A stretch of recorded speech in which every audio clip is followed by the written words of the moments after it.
Le management de demain, celui de 2024, les entreprises sont engagées dans ces transitions avec comme équation peut-être deux inconnues, celle évidemment de faire de la performance business et de la performance sociale. Donc comment faire converger les deux entre méthode et expérimentation, entre les crashs et ce qui est valorisé et retenu comme facteur clé de succès.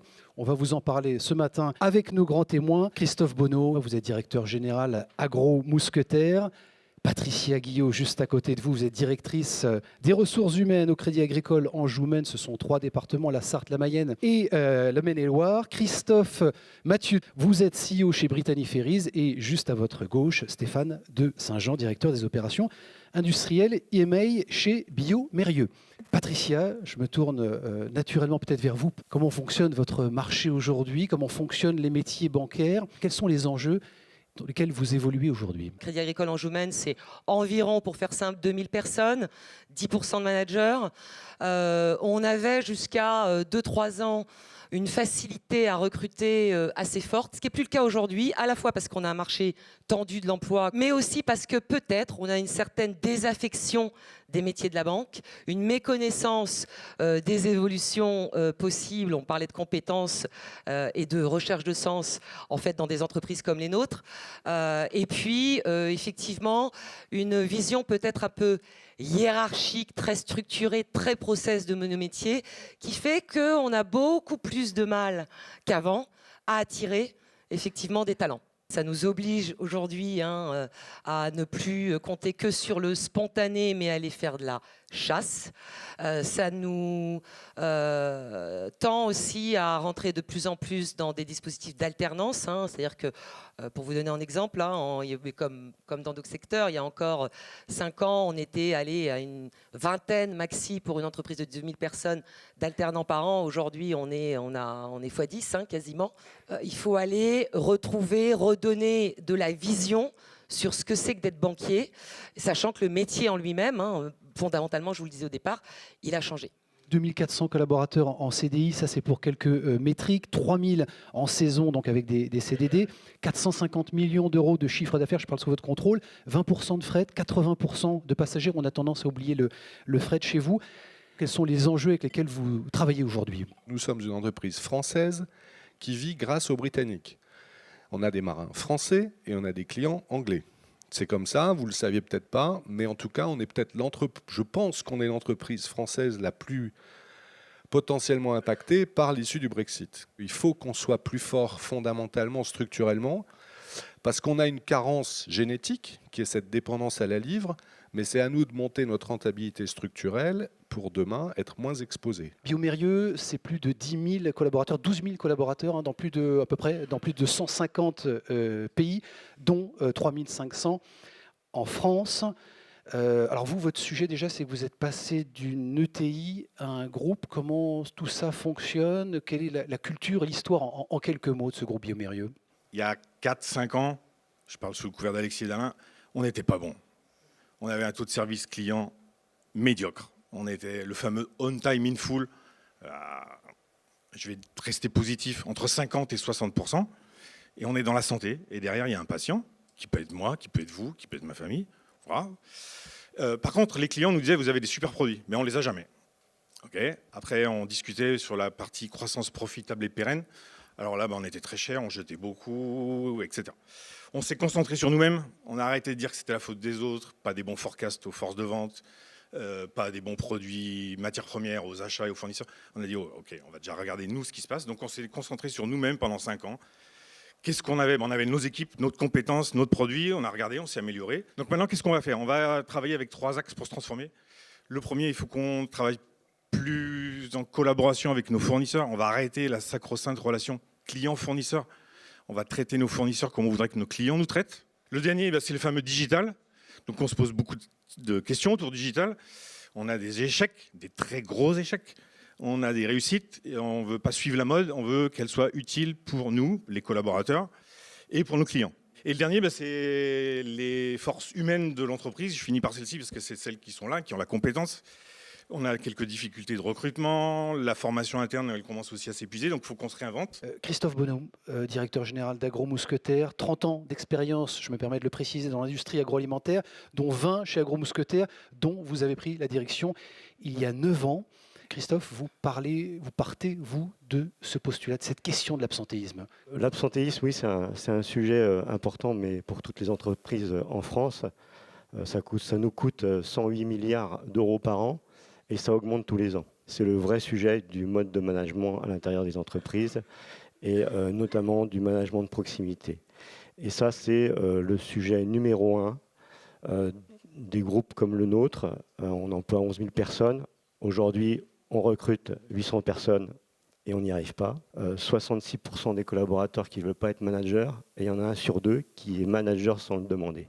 Donc on a un vrai sujet sur la formation des managers, sur le choix et sur ce rôle extrêmement important de l'entreprise et de la performance et de l'engagement et de la motivation des équipes. Maintenant, il faut aller chercher les jeunes et les former. Donc on a lancé l'université Agro Mousquetaire, une université interne où on apprend et on prend toute personne qui le souhaite, on les forme au management de proximité et au management de la performance dans les lignes de production agroalimentaire.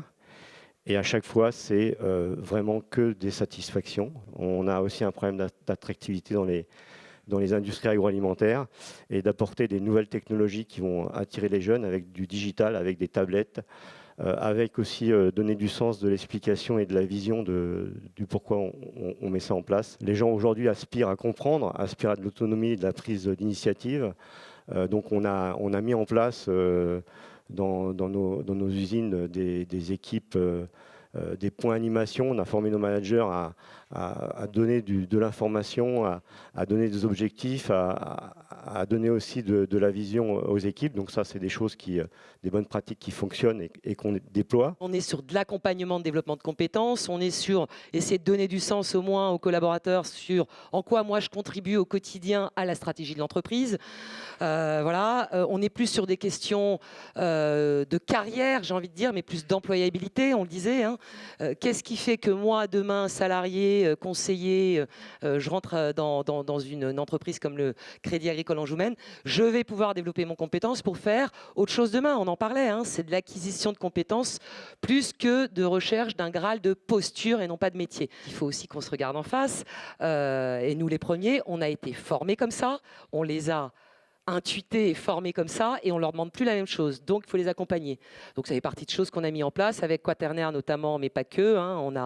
On a mené toute une école de management aussi pour tous nos managers, avec Quaternaire et l'ESCA, en l'occurrence, hein, sur notre territoire, pour pouvoir leur redonner des basiques de management et concrètement aussi travailler sur des sujets qu'ils n'ont pas l'habitude de faire, donc faire du 180-360, donc vous connaissez, hein, mais chez nous, ça veut dire demander aux équipes et partager avec les équipes sur vous pensez quoi de moi, comment je vous accompagne, comment on peut mieux travailler ensemble.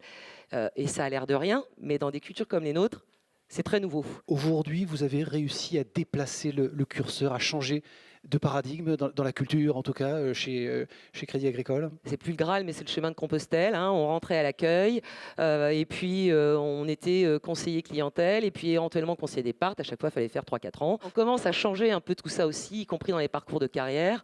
Et puis, on engage aussi nos managers à regarder un peu plus ouvertement, c'est-à-dire qu'une équipe ne nous appartient pas, et comment on peut les développer pour qu'ils aillent éventuellement continuer à servir l'entreprise, soit en Anjoumen, soit plus largement le groupe. Et c'est une fierté, voilà, et les développer et les accompagner effectivement dans leur progrès en compétences. On a nommé des générations d'experts managers, on leur a pas demandé s'ils avaient envie de manager, du coup ils font plus le job, etc. Sur un bateau, c'est quand même au départ assez vertical. Il y a un commandant, et c'est tout à fait normal, il est responsable d'expédition, il est responsable personnellement. Et il ne va pas faire un sitting à la passerelle en fumant un pétard avec les matelots pour dire « Oh les gars, mauvais temps, on part pas, etc. » C'est comment on crée les conditions pour que demain, la génération Z vienne travailler chez Brittany Ferries, qu'on ait des collaborateurs compétents, parce que si on n'a pas de collaborateurs compétents à l'ère du digital, on va avoir un petit problème. Et au fin fond de Roscoff, il n'est pas non plus naturel d'attirer des collaborateurs compétents, ni il est pas tout à fait naturel non plus pour une jeune génération d'aller travailler sur des bateaux, parce que c'est quand même une vie particulière. Donc il faut qu'on crée toutes les conditions pour que la jeune génération ait envie de travailler. Il y a des choses fondamentales qui sont encourageantes, parce qu'on a aussi une jeune génération de commandants qui se posent les questions différemment, mais parce qu'on les aide peut-être aussi à se poser la question différemment, parce qu'on leur parle de management, on leur parle de conscientiser le management.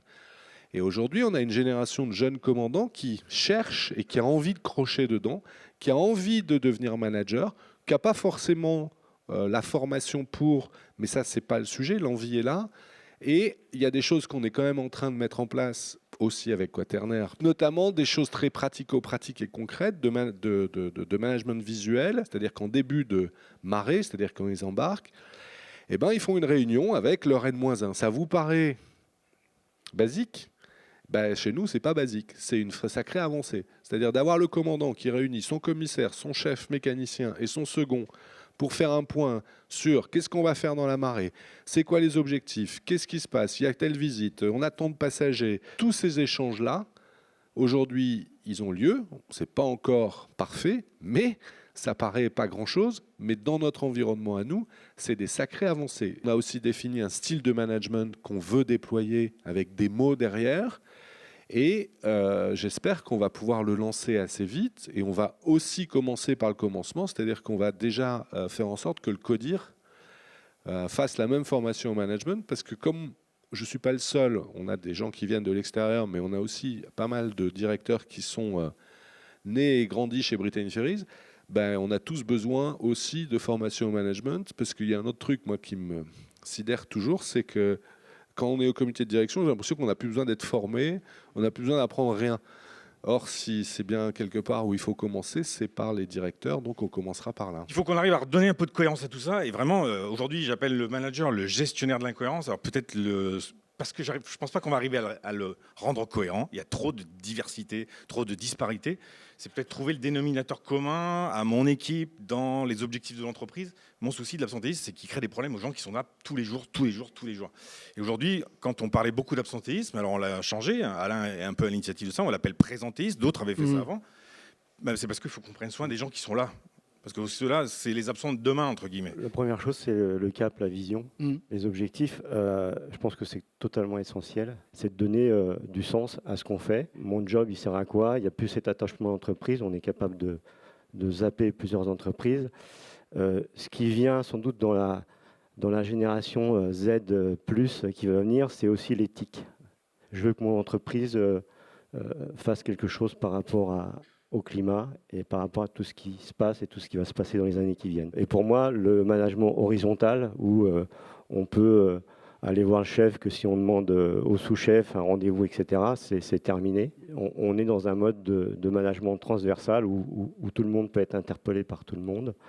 Et c'est d'autant plus important qu'il faut donner du sens, du cap, des objectifs et des missions à chaque collaborateur ou à chaque équipe quand on est en production. On a opéré une grosse transformation de l'organisation. On est passé d'un réseau de 62 PME à un groupe organisé avec des directions un peu plus centralisées. On a changé les contrats de travail d'à peu près 200 personnes et ça s'est fait en quasiment 3 ans avec à la clé des gains de performance qui ont atteint les 100 millions d'euros. Et ça s'est fait avec 95% d'adhésion de l'ensemble des collaborateurs concernés. Voilà. Et on a passé 1 an à communiquer, y compris les délégués syndicaux, à communiquer sur ce projet et à donner cette vision et l'intérêt de faire cette transformation. On parlait d'aimer les femmes et les hommes, mais c'est aussi se faire confiance. Et effectivement, ça permet notamment à des managers, on l'a expérimenté dans notre école de management et là on continue à le déployer plus largement, de se retrouver ensemble, d'être animé par quelqu'un qui est formé à ce type de technique, mais en externe, et effectivement groupe qui va partager des réalités concrètes, opérationnelles, pratiques, quotidiennes, et essayer ensemble, à travers leurs diverses expériences, donc de nouveau on parle d'ouverture et de confiance, à travers leurs différentes personnalités, de trouver des solutions. Voilà. Donc c'est quelque chose qui à la fois leur permet à eux de sortir d'un certain isolement à un moment où on met une chape quand même, on en parlait tous sur le manager qui est quand même assez forte, qui leur permet aussi de se rendre compte qu'en partageant avec leurs pairs et potentiellement avec leurs équipes, on peut trouver des solutions. Donc effectivement, c'est quelque chose qu'on a testé, parce qu'on fait aussi du test Erlang de départ avec un pilote et qu'on est en train de déployer. On a travaillé sur nos horaires parce que nous, on a un gros enjeu aussi d'utilité client. Il y a évidemment le digital, mais quand ils viennent en agence, et nous, on est convaincus que la chaleur humaine, elle est encore là et elle est encore plus importante dans nos métiers aujourd'hui, dans ce relationnel client, et c'est ce qui fera la différence. Quand il vient en agence, il faut qu'il puisse venir à des moments qui sont propices pour lui par rapport à ses projets de vie, par rapport à ses contraintes professionnelles. Du coup, on a fait travailler en atelier des salariés, des clients, on les a mis ensemble, donc en plus ils ont pu s'entendre, s'écouter, des managers, et c'est eux qui nous ont remonté les propositions. Je vous parle d'un projet qui a pris 18 mois. On a un peu trié parce qu'il pouvait y en avoir beaucoup au départ, et on a testé. On a testé dans des agences, on a fait évidemment des enquêtes pour savoir ce que les salariés apercevaient, quelles étaient les difficultés à titre personnel, quelles étaient les difficultés en termes de logistique, quelles étaient les difficultés ressenties par les clients, parce qu'on leur a demandé aussi leur avis. Et on a déployé ça depuis avril cette année. C'est quelque chose qu'on a fait en partant de la confiance dans ceux qui font le métier au quotidien auprès de nos clients, donc les collaborateurs. Et on est sur une promesse client, on en est assez content, de 8h-19h. Ça ne veut pas dire qu'on est en 3-8, mais ça veut dire que le pendant de tout ça, c'est aussi la confiance, l'intelligence de l'équipe, la faculté de s'organiser, aux conseillers de s'organiser pour, en contrepartie, récupérer des heures par-ci par-là. Ça paraît classique, mais chez nous, c'est une vraie transformation. Si on veut attirer des talents pour venir travailler au fin fond de la Bretagne, c'est là où il faut qu'on soit cohérent, qu'on ait un vrai projet d'entreprise, et notamment dans nos projets managériaux, ça va être de redéfinir complètement notre siège social. Mais là, ça va être une révolution. On est quand même sur des bureaux qui sont un peu la caricature des bureaux des années 70-80, des bureaux individuels partout, les gens ne se voient pas, ne sont pas du tout ensemble. On va casser tout ça, on va faire quelque chose de nouveau, mais on est bien conscient que là, on touche à... On va révolutionner aussi nos modes de fonctionnement, et il faut qu'on fasse attention aussi de ne pas non plus tout casser du jour au lendemain. Mais c'est aussi une manière demain, je pense, c'est un des prérequis dans un ensemble de composantes pour demain, donner aussi envie et du sens à des jeunes qui viendront travailler chez nous dans une entreprise qui fait éminemment sens. Parce que moi, quand je vais bosser pour des mecs qui ramassent des choux-fleurs. Je ne vais pas bosser pour des gens qui se goinfrent, qui veulent 12% de rentabilité et qui me disent « Mathieu, c'est pas 12, c'est 13 l'année prochaine, sinon tu dégages ». Moi, maintenant que j'ai grandi dedans, je connais que ça, mais c'est ça qui me fait rêver. Si ça n'a pas de sens dans l'époque dans laquelle on vit, je ne sais pas ce qui fait sens. Donc nous, on a cette chance inouïe, c'est que le sens, il suffit qu'on l'explique, et normalement, tous les gens un peu normaux comprennent, inclus nos marins. Stéphane de Saint-Jean, on parlait de prise d'initiative. Vous partez du postulat que n'importe quel collaborateur, un peu plus de 10 000, 11 000, tout à l'heure on l'évoquait, doivent être force de proposition, devraient être force de proposition. Chaque collaborateur peut émettre une idée d'amélioration de son poste de travail, sur le produit, sur la façon même dont on gère notre organisation, tout type. Le point majeur pour ça, c'est que si l'idée n'est pas retenue, on va l'expliquer à la personne pourquoi. Autrement, il n'en aura plus jamais. Il n'en aura qu'une, celle qui attend toujours une réponse. Également, dans la gestion de projet, ce qu'on s'est rendu compte chez nous, dans notre parcours, là, on avait des difficultés à réussir nos projets. Je venais de l'automobile, où on fonctionnait classiquement, les usines elles produisent, et il y a un engineering central qui crée les équipements, qui les met en route, et d'où je venais, ça marchait. Quand je suis arrivé chez Biomérieux, c'était la même orga. Par contre, là, alors Alexis, ça nous a fait passer des nuits ensemble, ça ne marchait pas. Là, en gros, l'engineering, c'était des ingénieux, de la super technique, et ils jetaient la machine dans l'usine, et là, il ne marchait pas. Pourquoi il ne marchait pas? C'est que les process sont très, très différents. La compétence produit et du process, elle n'était pas dans les ingénieurs mécaniciens comme l'automobile, elle était sur le terrain, dans la production. Donc, chez Biomérieux, on a cassé ça. Aujourd'hui, alors, il y a une équipe engineering, mais elle est spécifique à chaque site. C'est que chaque site gère ses projets. Et donc, on a mis les utilisateurs, les futurs utilisateurs, ceux qui ont la compétence au quotidien de ce produit qui est tellement variable qu'on les met dès le début du projet. Et on s'est même rendu compte que ça marchait quand on demandait, alors dans la limite de ses compétences et de sa volonté de le faire, au patron du secteur, tu vas être le chef de projet. C'est-à-dire que tu vas dire ce que tu veux techniquement, mais tu vas aussi réfléchir à quelle organisation tu vas mettre en place quand ce moyen va venir. Et régulièrement, peut-être même toutes les semaines, tu vas expliquer à ton équipe ce qui va leur arriver. Bah alors là, ça démarre du feu de Dieu. Hein. Et on tient le planning, on tient le budget. Ça veut dire qu'au milieu de tout ça, ceux qui étaient engineering central, ils ont complètement changé de boulot. Donc il y a eu un management pour ces gens-là de leur expliquer qu'on n'avait rien contre eux, c'est que le modèle ne marchait pas. Implication, mais aussi empathie. Patricia, je voudrais qu'on termine avec vous. Il y a un projet chez vous qui s'appelle Vie ma vie. Qu'est-ce que ça veut dire? Racontez-nous. Là, on fait des Vie ma vie. Donc, on l'a d'abord lancé parce qu'on reparle de l'exemplarité et de l'exigence entre l'ensemble du comité de direction qui va faire des Vie ma vie en agence avec un conseiller départ à l'accueil, avec un conseiller agri, etc. Et donc, se rendre compte de ce que c'est que la réalité au quotidien avec les interfaces clients, avec les outils informatiques qui marchent ou qui plantent. C'est à la fois une compréhension des contraintes de chacun. Ça nous permet de toucher au processus, à l'amélioration des outils. Ça nous permet de mieux nous comprendre. Ça nous permet aussi juste de savoir qui appeler au siège, là, qui ne répond pas au téléphone pour me donner effectivement une réponse parce que je suis en rendez-vous client et mon client n'est pas content. Moi, je rêve d'être le CEO une journée, mais il n'a jamais accepté. Vous acceptez dans l'autre sens? J'ai demandé, mais il m'a dit non, t'es encore trop petit. On va le faire, effectivement. On va permettre à des collaborateurs de faire un Vie ma vie avec les managers. Ok, super. Christophe Bonneau, Patricia Guillot, Christophe Mathieu et Stéphane de Saint-Jean, merci à tous les quatre.